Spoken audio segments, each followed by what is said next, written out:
बिस्मिल्लाहिर्रहमानिर्रहीम। नाज़रीन, मैं हूं जावेद बलोच और उम्मीद है आप लोग खैरियत से होंगे। कौमी इस्लामी कमेटी के इजलास के बाद की सूरत हाल का जायज़ा लें तो सिर्फ वाहिद तहरीक इंसाफ की जमात है जिसके मुश्तरका अलामिया पर जो है दस्तखत नहीं है।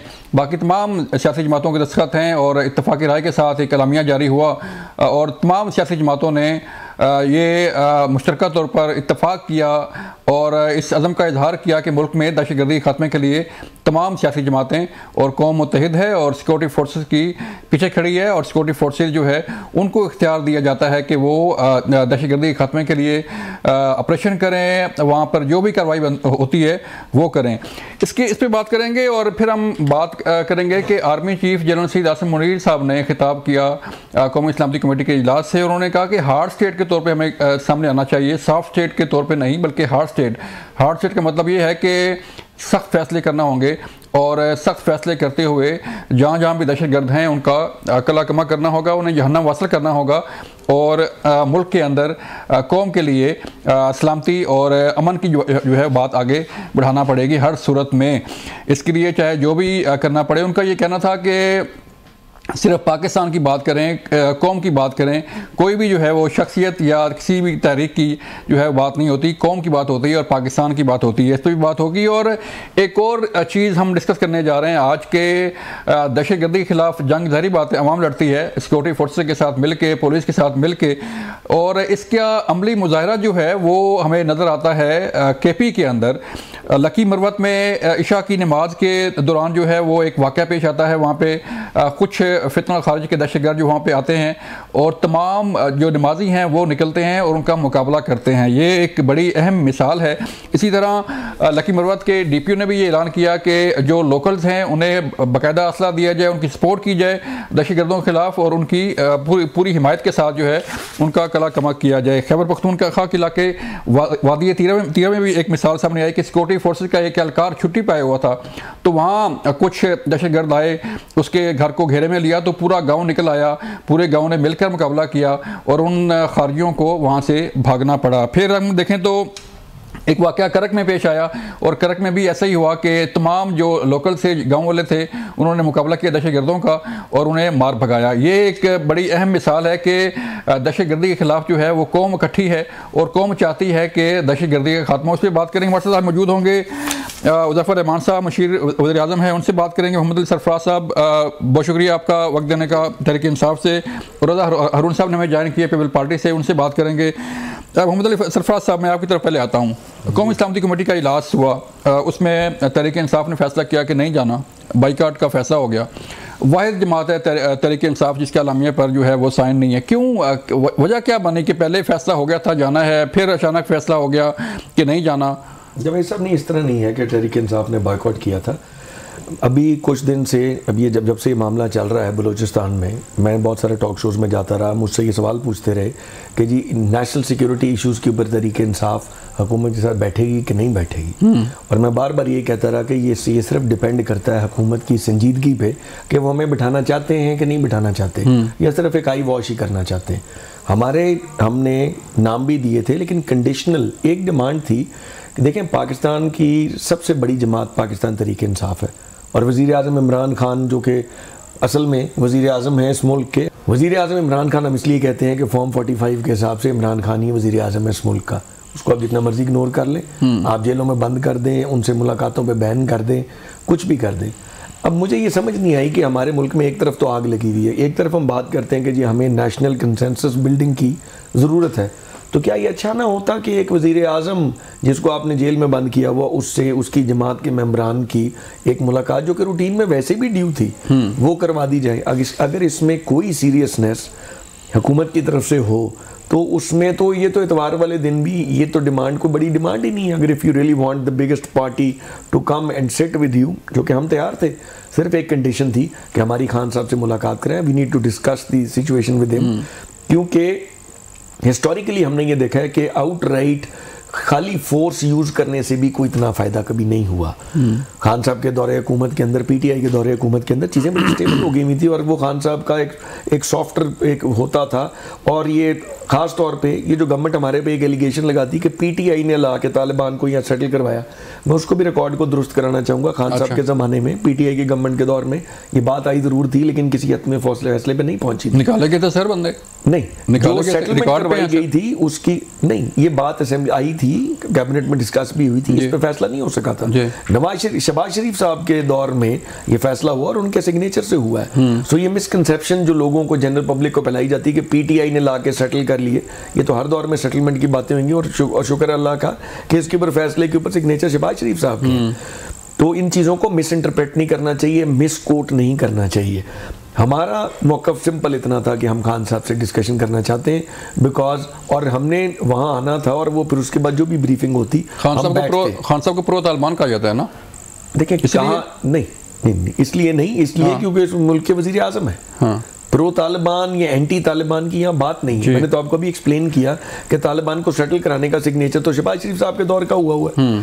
तो खान साहब को कहने को आप जो मर्जी कहते रहे। अब खान साहब को तो आजकल ये भी कहा जाता है कि खान साहब इस मुल्क के वज़ीर आज़म, जिस तरह आपने अभी मुझे कहा, लगे हैं वही जिस आदमी के वोट हैं उसी का हक है ना बनाने को, आप जिस मर्जी को जाके बिठा दें वहाँ पे।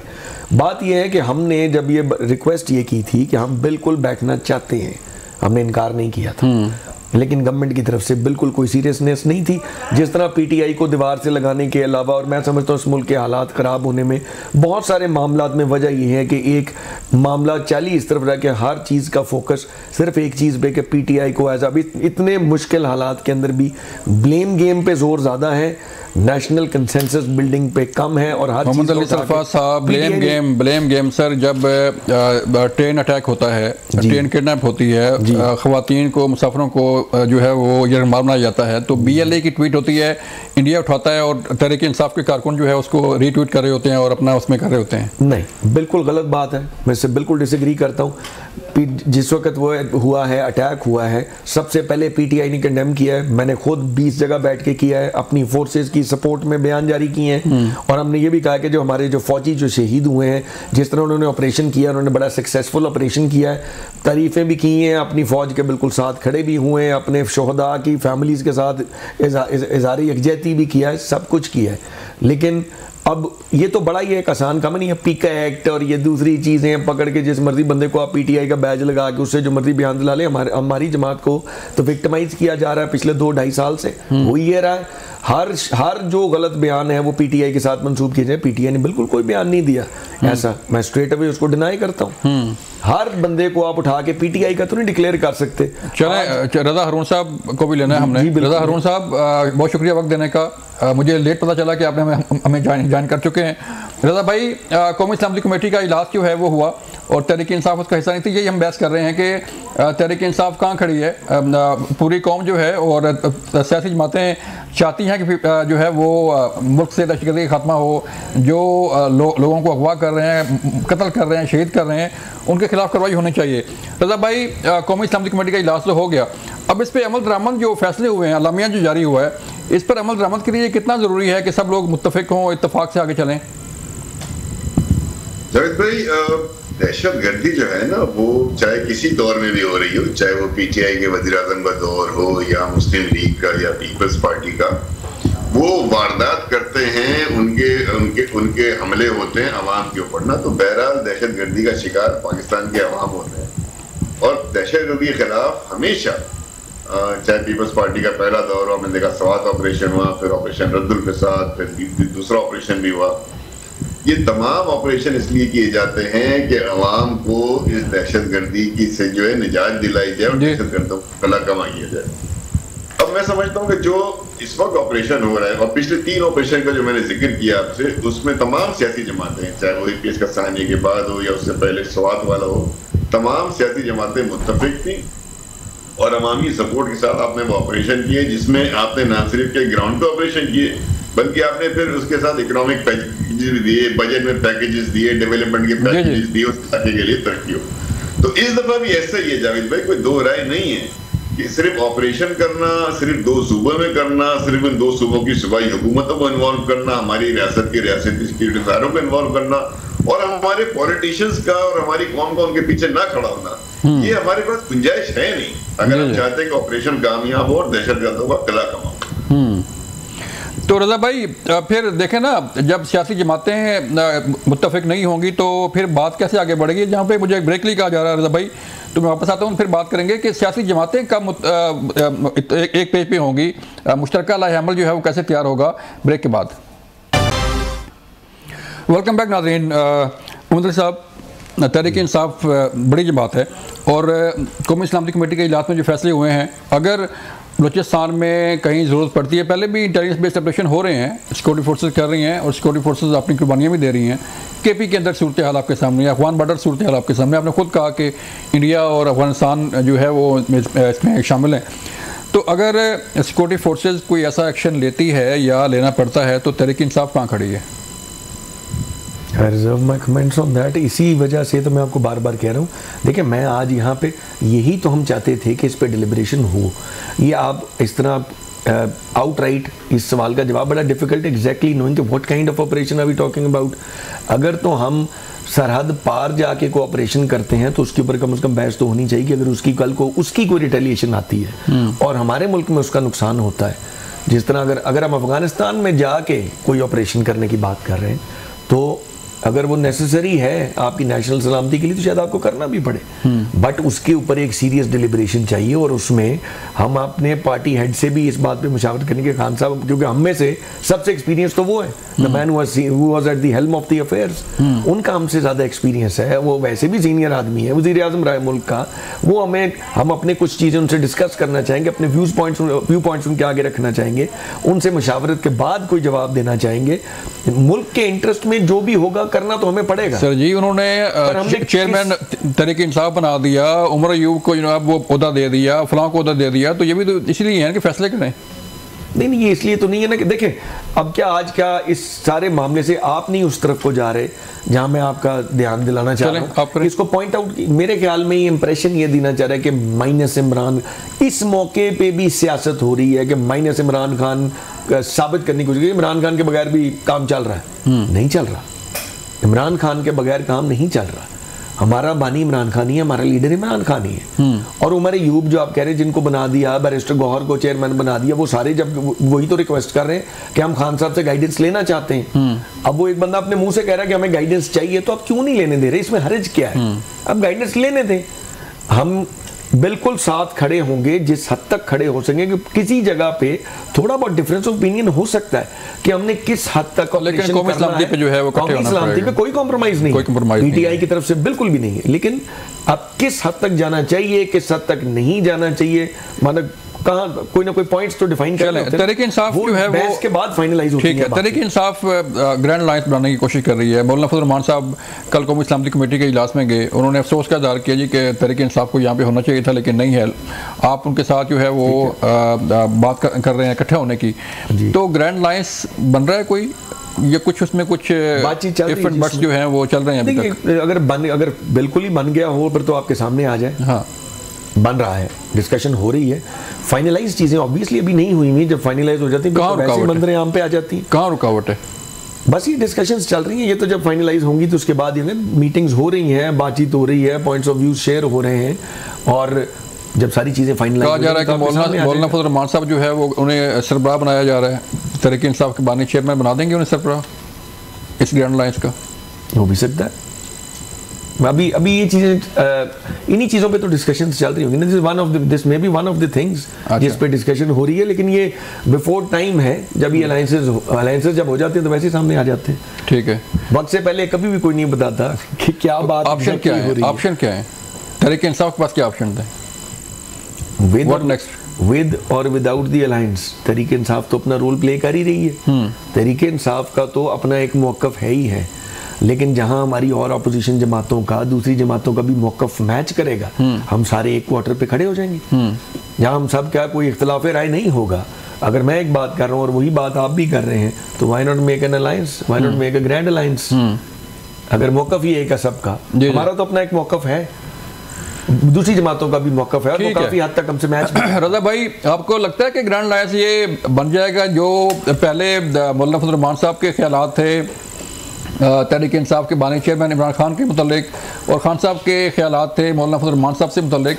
तो इस सारी सूरत हाल को आप देखें तो बनता हुआ नज़र आता है ग्रैंड लाइन्स ऐसे।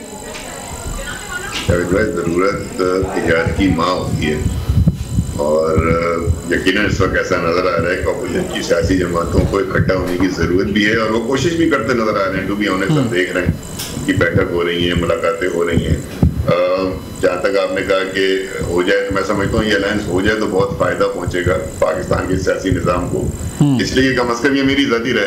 अच्छा, कम अज़ कम ऐसे अफराद उस अलायंस को लीड कर रहे हैं वो जिनसे गुफ्तगू हो सकती है, जिनसे मुज़ाकरात हो सकते हैं, जिनसे बातचीत हो सकती है, और फिर कोई हल निकाला जा सकता है। जो टेबल से उठ के जाएंगे नहीं, जो बैठ रहेंगे, जो मशवरा करने को कहीं नहीं जाना होगा, वो खुद इतने जय्यद लोग हैं, क्या दिक्कत काट के तजुर्बेकार लोग हैं कि वो खुद फैसला कर सकेंगे।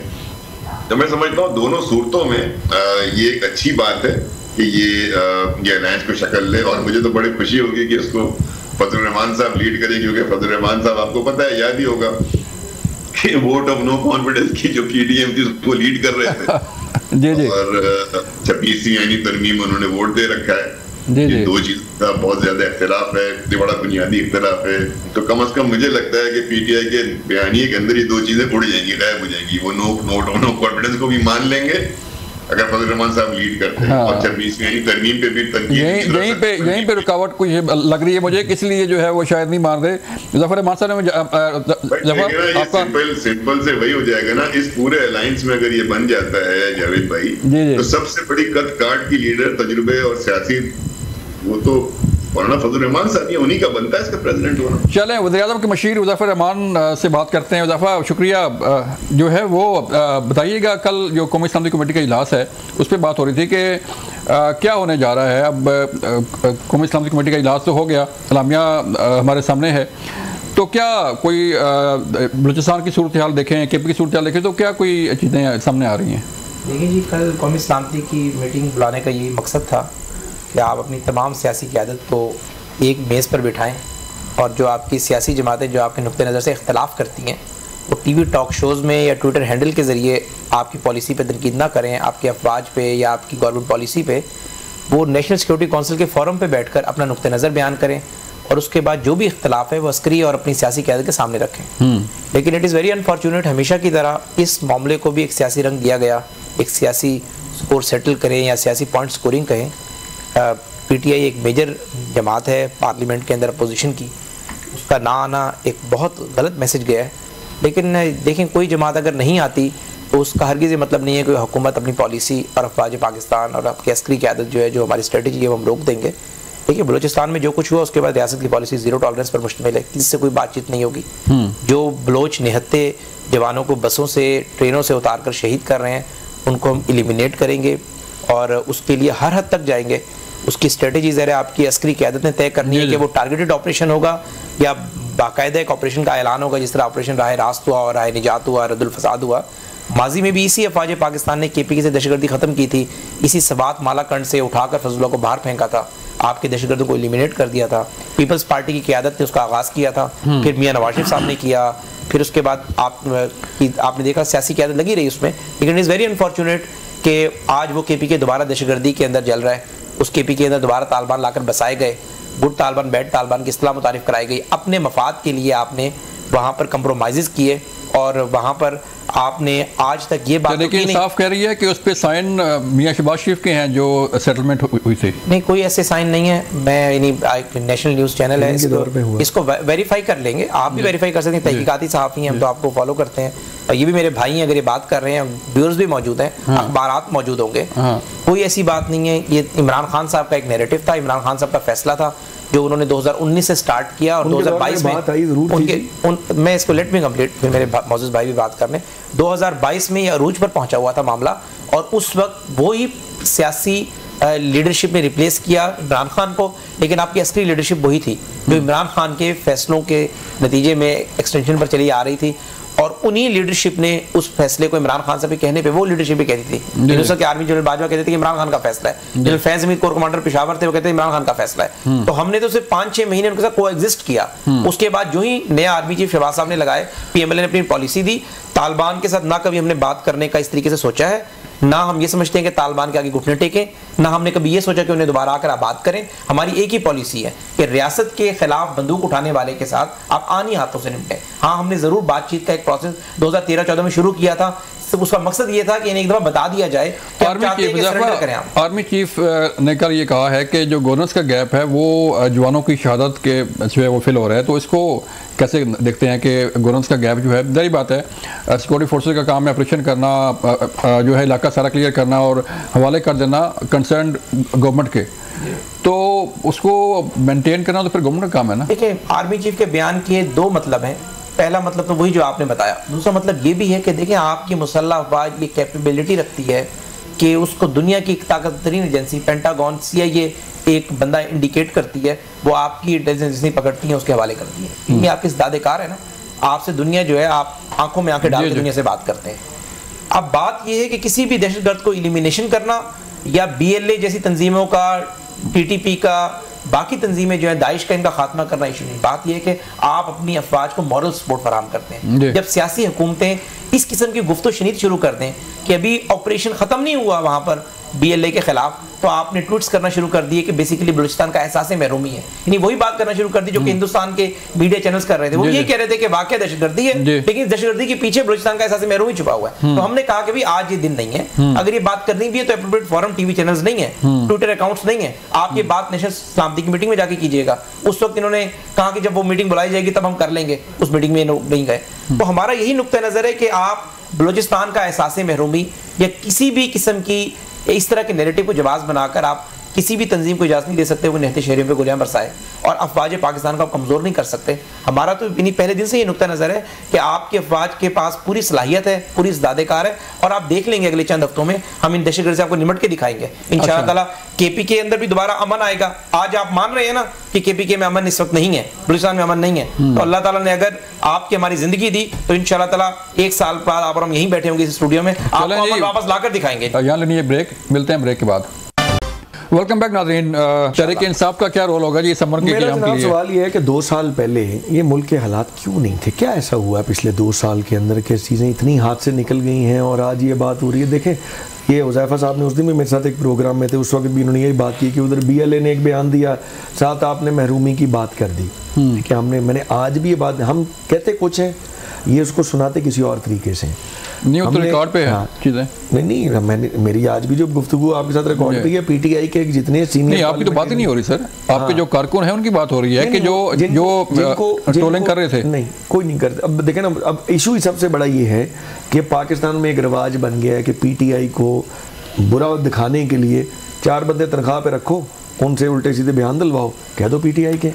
अब PTI उन बंदों को डिनाई करती है, हम मानते ही नहीं वो बंदा है कौन। अब सारा करोड़ों के हिसाब से लोग ट्वीट्स करते हैं, ये बात आपको भी पता है, इनको भी बड़े अच्छे तरीके से पता है, जो इनको अपनी इस कमेटी की मीटिंग में कहना चाहिए था कि जी हमारे इदारों में और हमारी पब्लिक में ये जो इतना फासला जो क्रिएट हुआ है, ये क्यों हुआ हुआ है जनरली। अब हमने जब एक चीज़ को फाइट करना है तो उसमें हमें पब्लिक सपोर्ट चाहिए ना।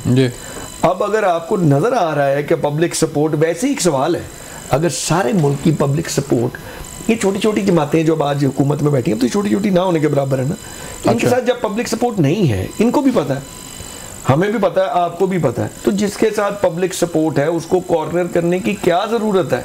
अगर उस आदमी को भी, अगर आप उस सिस्टम के अंदर उसका मशवरा भी उसकी जमात वाले जाके ले लेंगे और उससे आपकी पब्लिक के ज़हन में आपका जो इंप्रेशन है गवर्नमेंट का कि इस मुल्क में बड़ी ज्यादती हो रही है, पॉलिटिकल भी तो विक्टिमाइजेशन बहुत हो रही है, तो वो नेगेटिविटीज जो इस पूरे मुल्क में फैली हुई हैं, जोर आजमाई इतनी लंबी चौड़ी के बाद। रजा भाई आप बताइए सर, आप बताइए सर कि ये गैप जो अपना कह रहे हैं मोहम्मद अली सरफराज साहब के, वो कैसे दूर हो जी? कौन सा गैप सर? वैसे ये अवाम के दरमियान और जो सियासी जमातें हैं, हुकूमत के दरमियान बड़ा गैप है। सिक्योरिटी फोर्सेस के जो है वो जब पीछे खड़े होने की बात होती है तो उस वक्त जो है वो कोऑर्डिनेशन नहीं होती। नहीं, बिल्कुल होती है, और ये सियासी जमातों का एक काम है। अगर कहीं गैप है तो सियासी जमातों की कमजोरी है, उनको इस बात से बिल्कुल ला ताल्लुक हो गए कि हुकूमत में है कि नहीं। सियासी जमातों का काम है कि अवाम को जो अगर कहीं गैप है तो उसको वो सियासी जमातें पूरी करेंगी अपने बयानिए से, अपने वर्क से। इसमें क्या दो रहा है, इसमें हम कोई दो रहा है। इस गैप को बिल्कुल, लेकिन इनसे रिक्वेस्ट है कि ये भी आप थोड़ा सा ना मशवरा दें अपनी जमातों में भी, अपने क्वार्टर्स में बैठ के भी, कि सबको इकट्ठा करें। और ये मीटिंग दोबारा भी हो सकती है, नेशनल सिक्योरिटी कमेटी की मीटिंग हफ्ते बाद दोबारा बुला लें। मैं समझता हूँ कि ऐसा होना चाहिए, यकीन माने अगर आप दिल से पूछे तो सारी जमातों को बैठना चाहिए, चाहे वो नाराज हैं या कहीं भी, उनको बैठना चाहिए। लेकिन आप भी कहीं जाएं, जाके थोड़ा सोचें कि कुछ मामलात में ये -1 की बात नहीं होती। देखिए आपके बानी को कोई माइनस नहीं कर सकता, वो बानी है ना, कोई दूसरा बानी तो नहीं बन सकता ना मेरे भाई। आप सुन ले मेरी बात, अगर आप खुद ही इस कैफियत में इस बात को सोचे जा रहे हैं तो वो माइनस हो नहीं सकते आपके कहने से। लिहाजा कहीं ना कहीं बैठकर जो एक कलेक्टिव विजडम है आपकी पार्टी का, लीडरशिप का, जो पार्टी इस वक्त जो बाहर लोग हैं, वो कोई ना कोई बयानियां अपने तौर पे भी बनाया करें ना। कहीं ना कहीं कोई प्रेजेंटेशन अपनी भी देना। हो सकता है कि बाद में आपके बानी को पसंद ना है, वो उसको रिफ्यूज कर देंगे या चेंज कर देंगे, लेकिन ऐसी रिलायंस करना नेशनल इश्यूज पे भी कि वहां पे अपनी पार्टिसिपेशन ना करना, इस पे भी सोचना चाहिए ना आपको। अभी आप मीडिया में बैठे, हमने कितनी अच्छी तजावीज एनालिसिस आपने की है जी, आपने नोट की उस प्रोसेस का पार्ट बनते। मैं पहले भी ये बात कर रहा था, ये आप भी सोचे जाके। आपने मुझे कहा, मैं भी सोचूंगा, मैं अपनी लीडरशिप से बात करूंगा, लेकिन आप भी जाके अपनी लीडरशिप से बात करें यार, इस हद तक तो नहीं होता ना, इस हद तक तो नहीं होता। और फिर आप कहाँ देखे ना, कहाँ आपके बानी ने आपको खुली छूट दी। उन्होंने आपको मुज़ाकरात में भेजा ना, जब गवर्नमेंट के साथ हो रहे थे, उसी गवर्नमेंट के साथ बैठे मुज़ाकरात कर रहे थे ना, 3 दौर तो आपने किए। ऐसा नहीं है कि आपका बानी भी आपको इजाज़त नहीं देता, ये आप खुद हर बात को अगर आप अपनी बानी के साथ जोड़ देते हैं तो फिर आप उनको भी प्रॉब्लम में लेकर आते हो। चलें हुकूमत से पूछते हैं सर, मुज़फ़्फ़र रहमान आप बताइए सर कि कोई वे फॉरवर्ड है कि तहरीक इंसाफ आपके साथ बैठ जाए, कुछ जैसे कह रहे हैं कि दोबारा बुला लें कौमी इस्लामी कमेटी का इजलास और फिर बात कर लें। देखिए मोहम्मद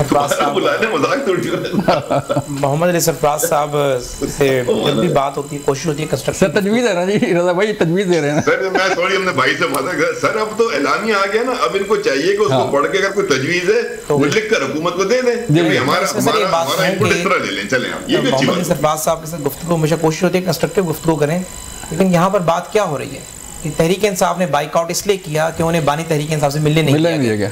वो मिलने क्यों चाहते थे? यानी उनसे ये पूछना था कि क्या हम तालिबान के साथ खड़े हो या हुकूमत के साथ खड़े हो। इशू तो दो ही थे ना यहाँ पर, कोई सियासी इशू तो नहीं था कि कैबिनेट में आने नहीं आना, कोई वजीर वजारत लेनी है नहीं लेनी, हुकूमत लेनी है, कोई अदम एतमाद करनी है। यहाँ क्या इशू था कि तालिबान के खिलाफ ऑपरेशन हो रहा है, उसमें आप तालिबान के खिलाफ खड़े हैं या हुकूमत के साथ खड़े हैं, ये दो बातें थी। अब देखें इस तरह के इश्यूज के ऊपर अगर तहरीक इंसाफ समझती है कि हुकूमत हर तरह की इजाजत देती चली जाएगी। देखें हमने तो रात के 3 बजे भी इनकी मीटिंग कराई थी, जब नवंबर के अंदर ये यहाँ पर धरना देने आए थे तो मीटिंग कराई थी ना, क्योंकि मामला था कि वो सियासी फैसला उन्होंने लेना था कि धरना वहां देना है यहाँ देना है। हाँ। यहाँ तो बात ही तो है 2 + 2 4 है कि तालिबान के खिलाफ ऑपरेशन होना है, उस ऑपरेशन में तहरीक इंसाफ हुकूमत के साथ है, अफवाज पाकिस्तान के साथ है, या तहरीक इंसाफ एक साइड पे खड़ी है। तहरीक इंसाफ ने कहा नहीं हम अभी साइड पे खड़े हैं क्योंकि हमने अपने बानी से पूछना है, बानी हमारा क्या फैसला करेगा। क्या आप हमारी 2 नहीं है भाईजान, ये 2 = 2 बात नहीं है। मेरा इसमें अच्छे तरीके से इस चीज को पुट किया है कि जी अगर वहां पे अगर तहरीक इंसाफ अगर आपको ब्लैंकेट एक कवरेज नहीं देती तो उसका मतलब है वो तालिबान के साथ खड़ी है। ये आपकी एक परसेप्शन है। I would reserve my comments on that. आपने तो ऐसे कर दिया या आप इधर हैं या आप इधर हैं, 2 + 2 ही है। इतना 2 + 2 था तो इसमें फिर इसकी सिक्योरिटी काउंसिल की मीटिंग की जरूरत क्या है? सीधा अटैक खत्म। नहीं सिक्योरिटी काउंसिल की मीटिंग इसलिए की ताकि आप जब आप यहाँ बैठे कहते कि हमें एतमाद में ही नहीं लिया। हमने तो कोशिश की कि आपको एतमाद में ले, आपको बताएं कि आप पॉलिटिकल सिस्टम का हिस्सा है। एतमाद में लेने के मेयर्स कुछ होते हैं, वो करने पड़ते हैं। ऐसे थोड़ी होता है कि जी या ये है या ये है। एतमाद में लेने के अगर मेयर्स ये हैं कि बानी तहरीक इंसाफ को से मिलवाया जाए या उनको पेरोल पे रिहा करके लाया जाए, का मतलब ये है कि आज ये इशू इतना मतलब ये है कि हम तालिबान के साथ खड़े हैं। मैंने ये मैसेज देखिए, ये मैसेज जा रहा है, आप यही मैसेज दे रहे हैं। मौलाना फजलुर रहमान हमारे खिलाफ हैं, यानी हुकूमत के खिलाफ खड़े हुए, लेकिन उस फोरम पर आए। उन्होंने बेशक फोरम पर आकर बेशक मौलाना फजलुर रहमान साहब उस फोरम पर आए, बेशक उन्होंने इस फोरम पर आकर तनकीद की होगी, कंस्ट्रक्टिव डिबेट की होगी, लेकिन उन्होंने उस फोरम को छोड़ा नहीं। जब आप इस तरह के फोरम को छोड़ देते हैं तो जाहिर है आप अनअटेंडेड चली जाती है चीज। सर सियासी अमल का हिस्सा तो बनते हैं ना। आपको एक एडवांटेज जो मीटिंग है सर मैं बताता हूं ना, अगर हम उस फोरम पे नहीं गए बिकॉज हमारी एक छोटी सी डिमांड भी ये सारी हुकूमती जो चूं का मुरब्बा है ये पूरा करने के लिए तैयार नहीं था, सिर्फ इतनी एक मीटिंग इनसे नहीं हो सकी और इनका दिल बड़ा कर रहा है कि हम इनके साथ भी खड़े भी हों, बात भी करें। देखिए बात होती है ओमन्स देखने होते हैं, अगले बंदे की बात की स्पिरिट देखनी देखनी होती है। हमें इनकी बातें सारी बदनीयती पर मबनी लगती हैं। और एक बड़े कितने आराम से इन्होंने कह दिया ये तालिबान के साथ मिला। भाई आपने ज़हन बनाया हुआ है, आपने सोशल मीडिया एक्टिविस्ट भी रखे हुए हैं जो कहानियां बना बना के नून लीग के पे रोल पे हैं और कहानियां बना बना के पीटीआई से मंसूब कर पीटीआई का ऑफिशियल हैंडल हम चला रहे हैं, आपकी बानी तहरीक इंसाफ का हैंडल हम चला रहे हैं। अभी ऑपरेशन चल रहा था, उसमें ट्वीट्स आपने देखे सपोर्ट दोनों पीटीआई के हैंडल से रीट्वीट किए हैं उन्होंने। आपके पास वही नैरेटिव जो भारत में चल रहा है, उसके बाद आप कहते हैं पीटीआई के हैंडल नहीं चला रहे हैं। यानी फैक्चुअल पोजीशन आप आवाम के सामने रख दें कि आपके अपने ऑफिशियल हैंडल्स जो नैरेटिव चलाते हैं उसको आप हमारे खाते में डाल रहे हैं। और काम बस आप सिर्फ पीटीआई को दहशतगर्द साबित करना चाह रहे हैं, लगे रहे। देखिए हम पीटीआई समेत किसी जमात को मैं दहशतगर्द नाम साबित कर रहे हैं ना। पीटीआई समेत इस मुल्क में सियासत करने वाली कोई जमात गद्दार हो सकती है। लेकिन मैंने आपसे ये बात कही कि मैंने आपसे कहा कि सवाल दो थे, सवाल दो ये कह रहे हैं कि सवाल दो थे कि क्या आप ऑपरेशन के हक में हैं या ऑपरेशन के खिलाफ हैं। मेरा भी सवाल ये सिंपल एक है, आप इस मेरे पॉइंट ऑफ व्यू से आ जाए। मेरा एक आपसे सिंपल सवाल है, इतना आपको दर्द है, इतना आप सबके साथ कंसेंसस बिल्ड करना चाह रहे हैं, आप जितनी गुफ्तगू या टॉक शो में खूबसूरत मेरे साथ कर रहे हैं, अपनी जमात में अपने वजीर आजम के सामने जाके आप दो लफ्ज नहीं बोल सकते कि यार ये तो बहुत बड़ी चपेट पड़ जाएगी हमारे मुंह पे कि हमारा ही सीरियसनेस ही शो नहीं होगी। अब मैं बात कर रहा हूं, मैं भी इंटरव्यू करना चाह रहा हूं, मैं बात करना अच्छा नहीं लगता ना, बीच में गुफ्तगू हो जाती है, आवाम भी देख रही है, दोनों पढ़े लिखे बंदे हैं। पहली बात उनकी मेहरबानी कि इन्होंने मेरी इस गुफ्तगू को खूबसूरत कह दिया, अल्लाह ताला इन्हें खुश रखे। अच्छा इनकी बड़ी मेहरबानी। दूसरी बात इंपॉर्टेंट ये है कि देखिए तहरीक इंसाफ को उस फोरम पे बुलाने का मकसद भी ये था कि हम इस हकीकत से इनकार कर ही नहीं रहे।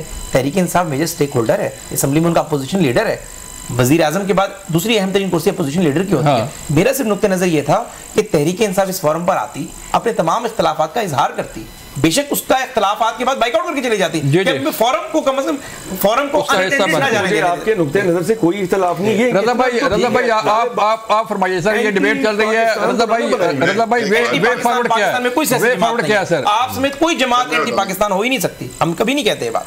रज़ा भाई सर मैं छोटी छोटी बातें कहते हैं। देखिए वजीर आला केपी वहां मौजूद थे, वो उनकी पार्टी उन्होंने अपना मौक़िफ़ रखा ना, वो चाहते वही बॉयकॉट करते, नहीं किया उन्होंने, अपनी आईनी जिम्मेदारी समझी। इसी तरह leader of the opposition in national assembly और लीडर ऑफ ऑपोजिशन जो सेनेट के, उनको जाना चाहिए था, अपनी आईनी उहदों के हिसाब से जाना चाहिए। वहाँ बैठते कहते जी ठीक है हम पीटीआई के नहीं आईनी उहदों के, जिस तरह वजीर आला केपी बैठ गए, वो भी जाके बैठ जाते, अपनी बात करते और प्रोटेस्ट करते। मेरे तो ये समझ में बात नहीं है कि अगर एक रात पहले 14 अफराद के या 15 अफराद के नाम आप स्पीकर को देते हैं कि इजलास में शिरकत करेंगे, तो फिर क्या हुआ कि वो लोग शरीक नहीं हुए। बिल्कुल रज़ा भाई आपका मौक़िफ़ आ गया सर आपका। रज़ा भाई आपका शुक्रिया वक्त देने का, मोहम्मद सरफराज साहब आपका शुक्रिया वक्त देने का, ज़फ़र रहमान साहब आपका शुक्रिया वक्त देने का। नाज़रीन ये था आपका प्रोग्राम, अपना ख्याल रखिएगा, अल्लाह हाफ़िज़।